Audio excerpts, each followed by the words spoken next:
You know that person who posts something online, then checks their phone every 30 seconds to see who liked it?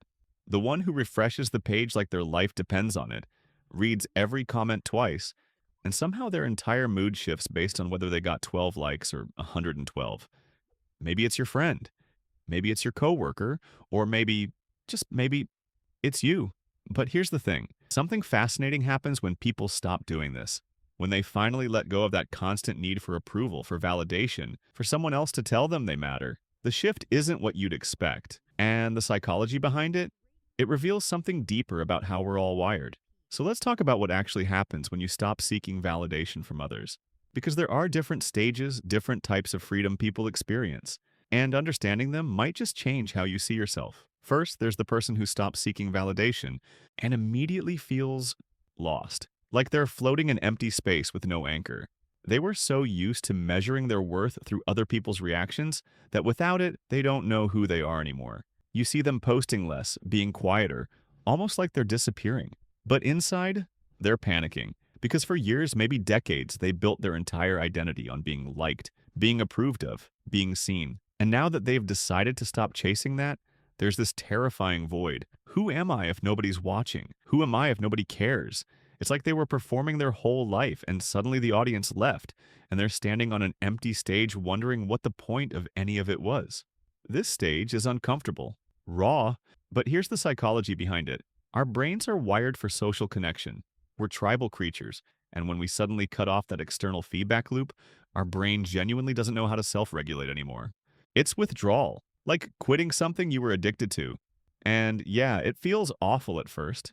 Then there's the person who stops seeking validation and becomes angry, almost defiant about it. They go from, please like me, to, I don't care what anyone thinks in record time. You'll hear them say things like, I'm done with fake people, or everyone's so superficial, or I'm just being real now. And they are being real, in a way, but there's this edge to it, this bitterness, because deep down they're still reacting to the validation they didn't get. They're not free from it yet. They're just on the other side of the same coin. Instead of seeking approval, they're rejecting it entirely, almost aggressively. It's a defense mechanism. The psychology here, it's called reactance. When we feel like our freedom is threatened, or when we feel controlled by something, we push back hard in the opposite direction. So if you spent years letting other people's opinions control you, the pendulum swings. You overcorrect. You become the person who says they don't care, but secretly, you're still measuring yourself against everyone else. You're just pretending you're not.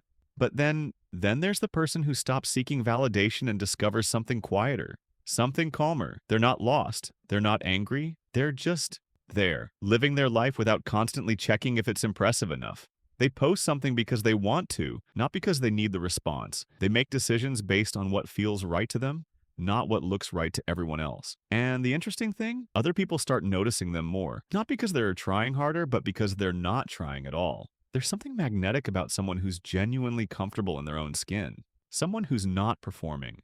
The psychology behind this stage is called intrinsic motivation. Instead of being driven by external rewards, likes, compliments, status, they're driven by internal satisfaction, by alignment with their own values. And neuroscience backs this up. When you're intrinsically motivated, your brain releases dopamine in a more stable, sustained way. You're not getting those spikes and crashes that come from external validation. You're just steady, content, present. And here's where it gets really interesting. There's another type.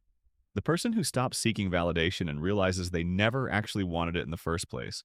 What they wanted was connection, real connection.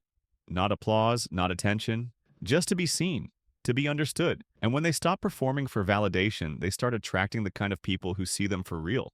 The friendships deepen, the relationships become more honest, because they're no longer filtering themselves through what they think people want to see. They're just showing up as they are. And the people who resonate with that, those are the ones who stick around. The psychology here ties into attachment theory and authentic relating. When we're constantly seeking validation, we're operating from a place of insecurity. We're trying to prove our worth. But when we stop, when we just exist without needing to prove anything, we create space for secure, meaningful connections, the kind that actually fill us up. Finally, there's the person who stops seeking validation and realizes something almost spiritual. They realize that the validation they were searching for externally was always something they needed to give themselves, that no amount of likes, no amount of praise, no amount of people telling them they're enough would ever actually make them feel enough. Because that's an inside job. They start treating themselves with the kindness they were hoping to get from others. They start celebrating their own wins, comforting themselves in their own losses. And something shifts, not overnight, but gradually. They become their own source of stability. And that changes everything, because now they're not at the mercy of other people's moods, opinions, or attention spans. They're free. So which one are you? Are you in the lost phase, the angry phase, the calm phase? Are you discovering real connection? Or are you learning to validate yourself? Maybe you're somewhere in between. Maybe you're still checking your phone every 30 seconds. And that's okay too, because recognizing it is the first step. Understanding the psychology behind why we do this, why we crave validation, why it feels so hard to let go, that's how we start to change it. So take a breath, notice where you are, and maybe, just maybe, start asking yourself, what would happen if I stopped performing? What would happen if I just existed? The answer might surprise you.